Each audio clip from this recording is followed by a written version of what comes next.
चलिए अपने पहले प्रश्न पे आते हैं और देखते हैं। एक चालक में 1.6 एम्पीयर की धारा प्रवाहित हो रही है, प्रति सेकंड चालक में से गुजरने वाले इलेक्ट्रॉनों की संख्या क्या होगी। चालक में इलेक्ट्रॉनों की संख्या बतानी है कि प्रति सेकंड कितने इलेक्ट्रॉन गुजर रहे हैं। तो आवेश प्रवाह की दर को हम लोग क्या कहते हैं, धारा कहते हैं। यानी धारा बराबर क्या हो जाएगा, Q/T। ठीक है, तो धारा इसको कितना हो जाएगा, धारा I बराबर क्या हो जाएगा, आवेश प्रवाह की दर यानी Q/T। परंतु Q बराबर क्या होता है, Ne। परंतु Q बराबर कितना होता है, Ne होता है। ठीक है, यह है आवेश का क्वांटीकरण। जो आवेश होता है वो पूर्ण गुणज के रूप में होता है, तो यहाँ पे हो जाएगा I कितना हो जाएगा, Ne/T। अब यहाँ पे देख लीजिए क्या क्या दिया गया है, यानी कि I की वैल्यू कितनी दी गई है, दिया गया है, क्या क्या दिया गया है, दिया गया है, क्या क्या दिया गया है, I बराबर 1.6 एम्पियर दिया गया है।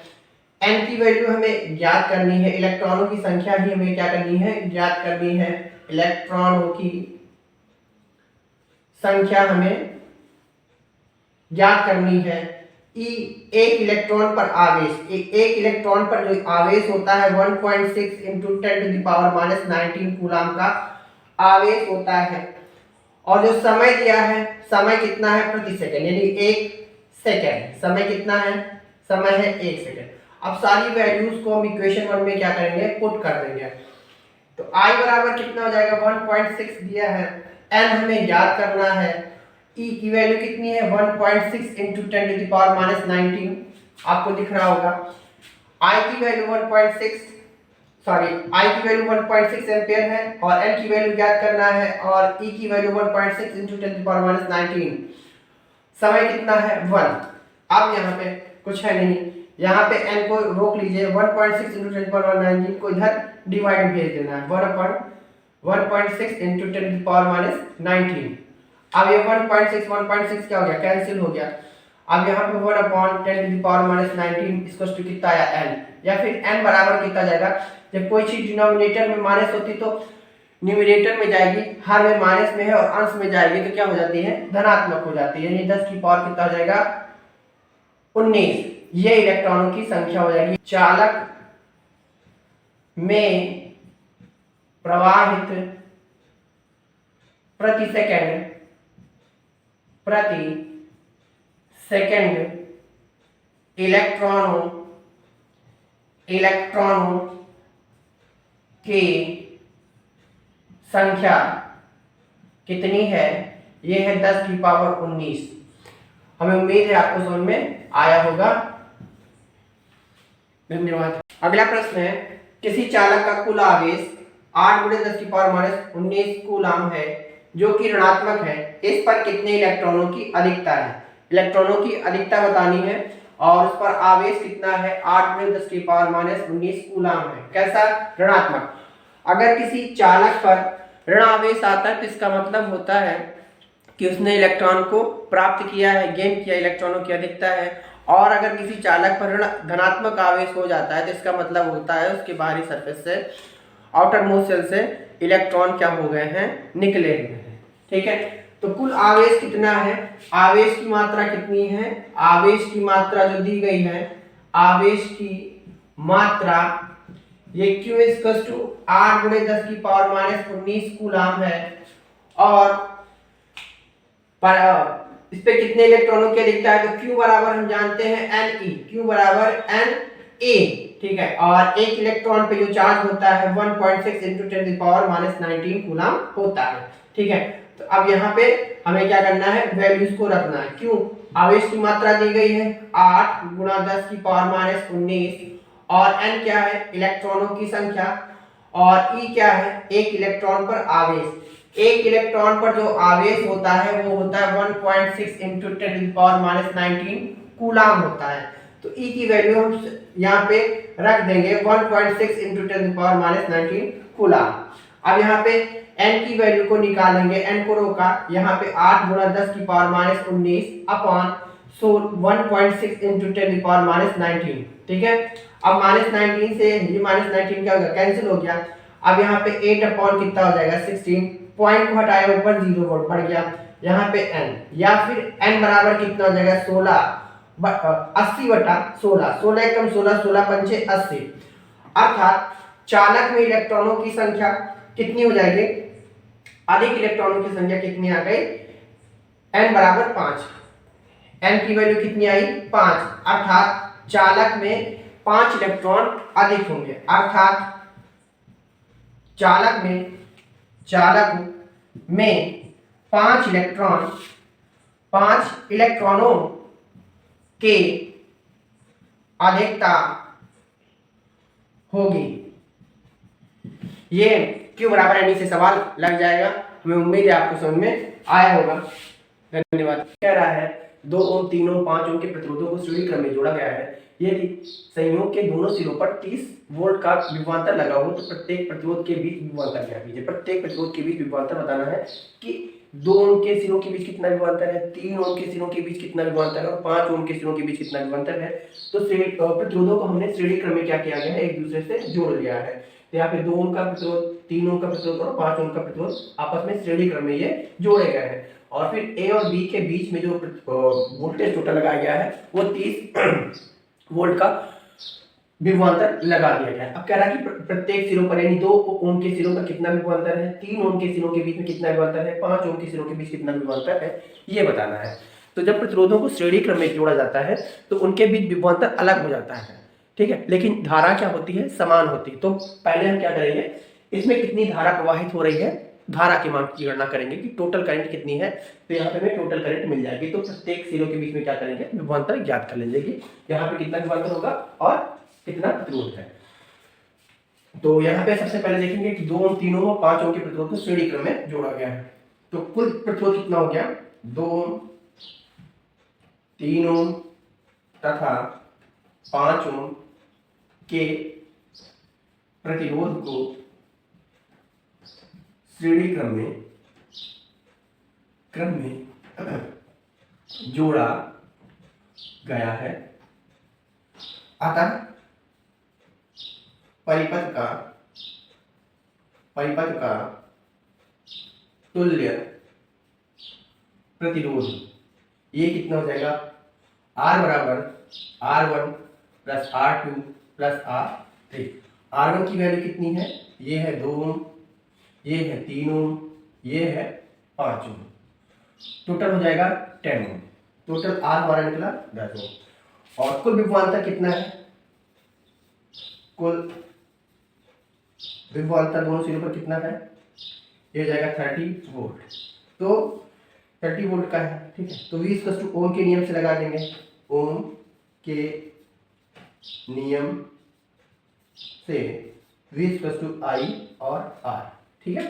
अब यहाँ पे हम क्या करेंगे, करंट को फाइंड आउट कर लेंगे। तो V I, V की वैल्यू 30, I की वैल्यू अभी काउंट करना है और R की वैल्यू है 10। अब यहाँ पे I की वैल्यू जो टोटल करंट आई वो 30 अपॉन कितना हो जाएगा 10। I की वैल्यू 3 एम्पियर, I की वैल्यू 3 एम्पियर आ गई। अब कुल धारा हो गई, धारा का मान ज्ञात हो गया है। अब हम देखेंगे कि 2 ओम के प्रतिरोध सिरों पर कितना विभवांतर है, फिर 3 ओम के देखेंगे, फिर 5 ओम के देखेंगे, ठीक है ना। तो यहाँ पे देखेंगे प्रत्येक के सिरों पर। अब यहाँ से बताते चले जाइए क्वेश्चन, 2 ओम के सिरों पर विभवांतर बताना है, ठीक है। यहाँ पे माना मैंने, यहाँ पे कितना विभवांतर है, V1 है, तो V1 हो गया, ठीक है। यहाँ पे कितना विभवांतर है, V1, 2 ओम के सिरों पर विभवांतर जो है V1 है, तो V1। अब धारा कितनी होती है, तो श्रेणी क्रम में जो प्रतिरोध लगे होते हैं तो उनमें प्रत्येक में धारा कितनी होती है, समान होती है। तो धारा का मान V I और R1, तो V1 का मान कितना निकला, I का मान 3 है और R1 का मान 2 है, तो V1 का मान कितना निकला 6, और ये क्या हो जाएगा वोल्ट, 6 वोल्ट हो जाएगा। फिर ऐसे ही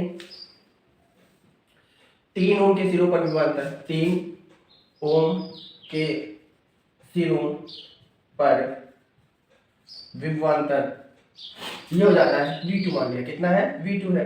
तो धारा बह रही है 3, धारा बह रही है 3 और R कितना है 3, तो 3 3 का 9, V I जो धारा आ रही है उसको R से मल्टीप्लाई करना है, यहाँ पे हो जाएगा I और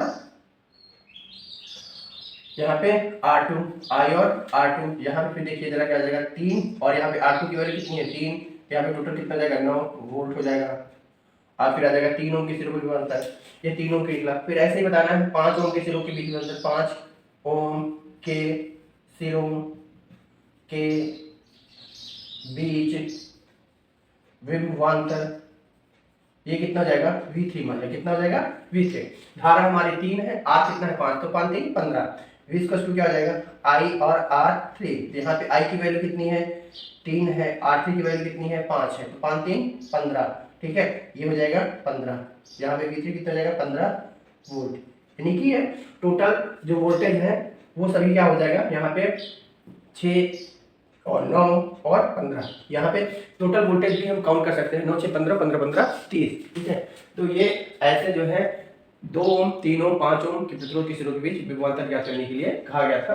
तो जो कितना हो जाएगा प्रत्येक सिरों पर विभवांतर कितना हो जाएगा, प्रत्येक सिरों के बीच विभवांतर कितना हो जाएगा 6 9 और 15 वोल्ट।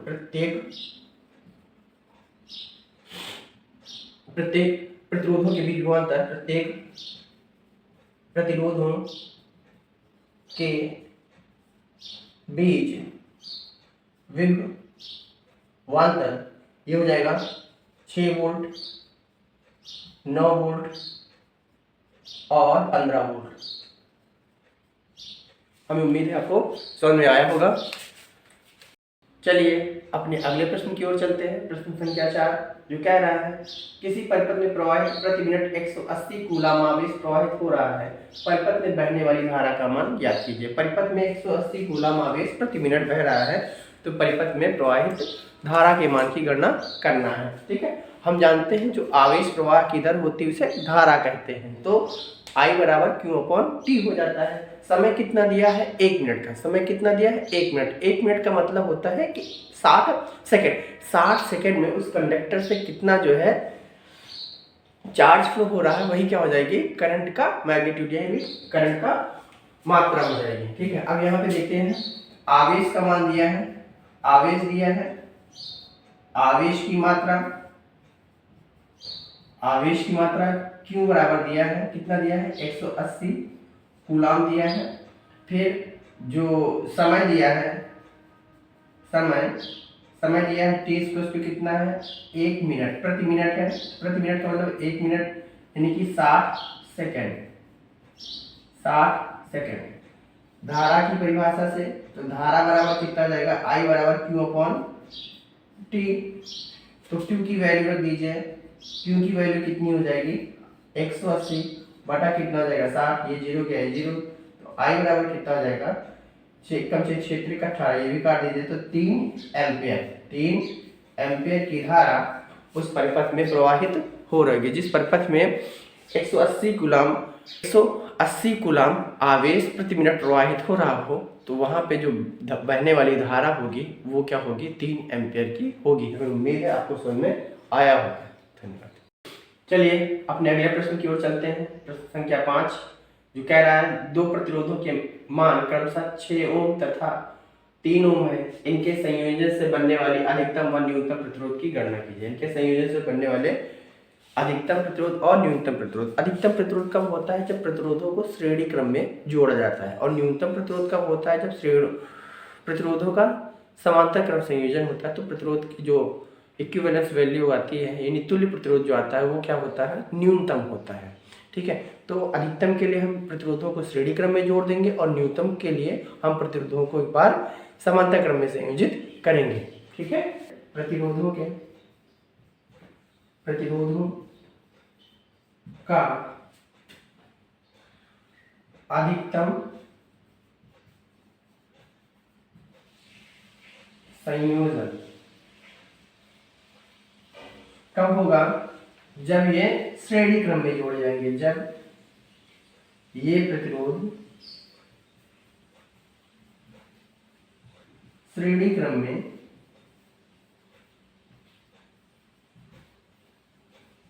जुड़े हों। तो मैंने 3 को मान लिया कितना है 6 है, तो 6 को कितना मान लिया R1 और ये 3 को कितना मान लिया R2, तो तुल्य प्रतिरोध कितना हो जाएगा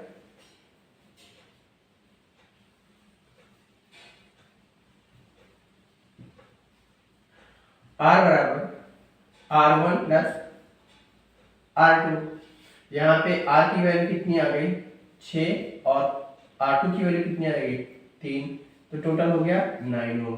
R की वैल्यू कितनी हो जाएगी 9 ओम। ठीक है, अब देखते हैं, चलिए दूसरी साइड में आते हैं और प्रतिरोधों का न्यूनतम संयोजन के लिए प्रतिरोधों के न्यूनतम संयोजन के लिए, प्रतिरोधों के न्यूनतम संयोजन के लिए 1/r जो तुल्य प्रतिरोध होता है 1/r R1 प्लस कितना होता है R2 1/R2। R1 ये इक्विवेलेंस हो जाएगा, तुल्य प्रतिरोध हो जाएगा। R1 की वैल्यू कितनी हो जाएगी 1/6 प्लस 1/3। ऊपर नीचे हर बराबर करना है, 2 से मल्टीप्लाई कर दिया, तो यहाँ पे कितना हो जाएगा, यहाँ पे R2 की वैल्यू 3 रखी, यहाँ पे 6 रखी, 2 से ऊपर नीचे मल्टीप्लाई किया तो 1 + 2 अपॉन कितना हो जाएगा 6, यानी 3 अपॉन कितना हो जाएगा 6, 3 कम 3 3 दूनी 6, यानी 1/r इक्विवेलेंस की जो वैल्यू है वो कितनी आ गई, ये कितनी आ गई 1/2, यानी R इक्विवेलेंस क्या निकला ये 2। तो न्यूनतम प्रतिरोध कितना निकला 2 ओम और अधिकतम प्रतिरोध क्या हो गया 9 ओम। अधिकतम प्रतिरोध कितना हो जाएगा, अधिकतम प्रतिरोध ये हो जाएगा R इक्विवेलेंट जो आएगा वो 9 ओम आएगा, और न्यूनतम जो प्रतिरोध होगा, न्यूनतम प्रतिरोध जो होगा वो R2 होगा, R इक्विवेलेंस होगा, वो कितना हो जाएगा 2 ओम। ये 2 तरीके के प्रतिरोध तुल्य प्रतिरोध निकल के आएंगे, अधिकतम और न्यूनतम पूछा गया है। ठीक है, हमें उम्मीद है आपको समझ में आया।